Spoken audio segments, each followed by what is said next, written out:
বর্ষাকালে গাছের গ্রোথ প্রচুর পরিমাণে থাকে, একদম ফাস্ট গ্রোথের মধ্যে থেকে গাছ চলতে থাকে। যদি মাটি শোধন করা হয় তাহলে এইরকমভাবে ফাস্ট গ্রোথের মধ্যে থেকে গাছ অতিবাহিত করবে। তার প্রচুর ডালপালা এবং মাটি শোধন নিয়ে অনেকেরই অনেক রকম মতামত রয়েছে।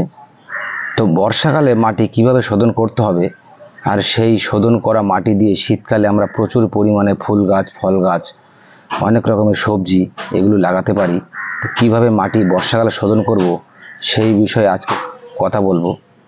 মাটি শোধন করা কেন এত বেশি বা গুরুত্বপূর্ণ হলেও 6 থেকে 8 হাজার জীবাণু মাটিতে বসবাস করে।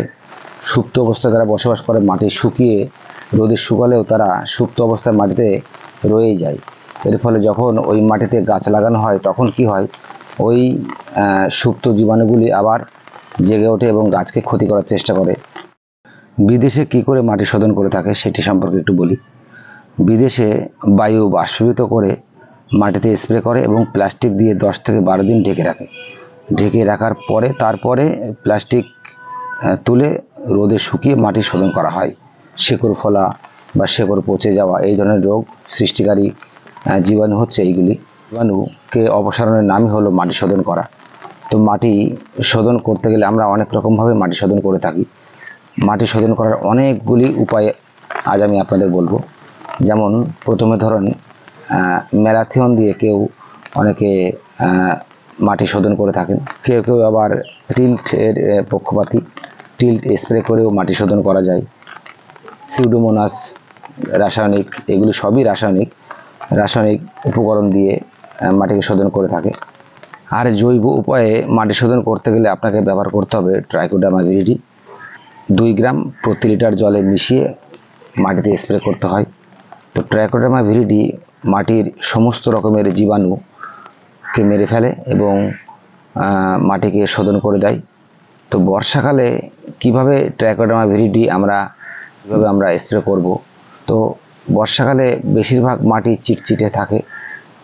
যেভাবে মাটি শোধন করি সেটা হলো, এই ধরুন এই মাটি বর্ষাকালে বেশিরভাগ সময় মাটি এরকম চিটচিটে থাকে, ঝুরঝুরে থাকে না, এরকম চিটচিটে হয়ে যায়। এখন এর মধ্যে কিভাবে ট্রাইকোডার্মা ভিরিডি প্রবেশ করাবো, আমি একবার কোদাল দিয়ে ভালো করে মাটি এইরকমভাবে কুপিয়ে দেওয়ার পরে ট্রাইকোডার্মা ভিরিডি স্প্রে করে দিয়েছি এবং আবার 2 থেকে 3 দিন পরে আবার একবার স্প্রে করে দেব। মাটি আবার শোধন হয়ে যাবে পুরোপুরি। এর মধ্যে ভার্মি কম্পোস্ট মিশিয়ে তারপরে আমি এখানে গাছ লাগানোর চেষ্টা করব। আর এই ট্রাইকোডার্মা ভিরিডির মেয়াদকাল হলো 1 থেকে 1.5 বছর।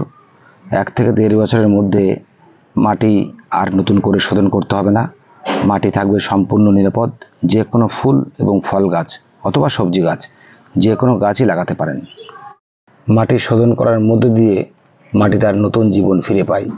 টবের মাটিও ট্রাইকোডার্মা দিয়ে শোধন করুন এবং প্রচুর পরিমাণে গাছ লাগান। একটি গাছ, একটি জীবন। নমস্কার।